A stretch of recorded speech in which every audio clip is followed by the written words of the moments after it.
میں نے فرمایا کہ قبر پہ پھول چڑھانا، اگربتی لگانا، اس کی کیا شرعی حیثیت ہے؟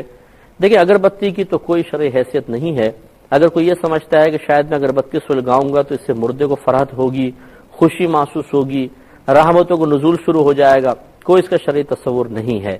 ہاں، اگر کوئی اس قصد و ارادے سے لگاتا ہے چلو اگربتی لگا دیتا ہوں، جو زائرین آ رہے ہیں، لوگ آ رہے ہیں، ان تک خوشبو پہنچے گی، چلو اچھی بات ہے، یہ الگ بات ہے۔ ورنہ اگربتی میں کوئی ثواب کا پہلو نہیں ہے،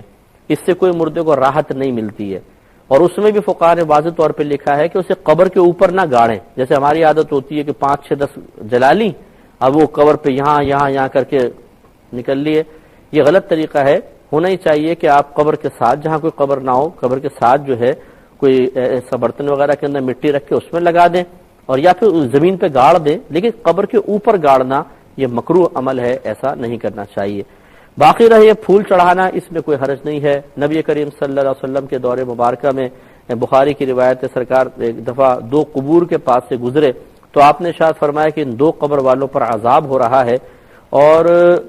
کسی بڑی بات کی وجہ سے نہیں، بلکہ صرف اس وجہ سے کہ ایک پیشاب میں احتیاط نہیں کرتا تھا اور دوسرا چغلی کیا کرتا تھا۔ پھر نبی کریم صلی اللہ علیہ وسلم نے ایک کھجور کی شاخ توڑی، اس کے 2 ٹکڑے کیے، اور وہ تر شاخ تھی، صحابہ کہتے ہیں ایک اس قبر پہ گاڑ دی، دوسری اس قبر پہ گاڑ دی۔ تو ہم نے پوچھا یا رسول اللہ صلی اللہ علیہ وسلم، آپ نے ایسا کیوں کیا ہے؟ تو آپ نے فرمایا اس لیے کہ مجھے امید ہے کہ جب تک یہ تر رہیں گی ان قبر والوں پر سے عذاب میں تخفیف رہے گی۔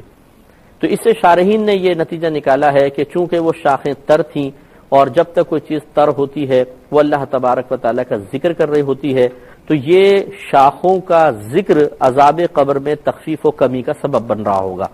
تو اسی کو بنیاد بناتے ہوئے اگر اب ہمارے ہاں پھول کا رواج آ گیا، پھول بھی تر ہوتے ہیں، تر و تازہ ہوتے ہیں، وہ ڈالے جاتے ہیں، جب تک پتیاں تر رہیں گی، یعنی جب تک وہ خشک نہیں ہو جاتی، وہ ذکر الہی کرتی رہیں گی، تو اس سے بھی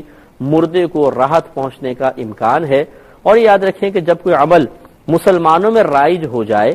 اور اس میں کوئی ممانعت شرعیہ کا پہلو بھی نہ ہو، تو اب اس سے روکا نہ جائے، ہو گیا نا، ہونے دیں، کوئی ناجائز تو نہیں ہے، گناہ تو نہیں ہے، بلکہ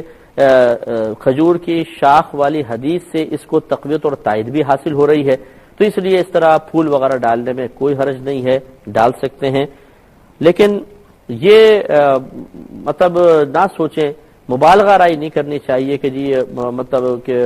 پھول نہیں ڈالو گے تو غلط ہو جائے گا، پھول ڈالنا لازم ہے، زیارت کا حصہ اس کو بنا لیا جائے، ایسا نہیں ہے۔ جو ڈالے اچھی بات ہے، نہیں ڈالے تو کوئی گناہ کا پہلو نہیں ہے۔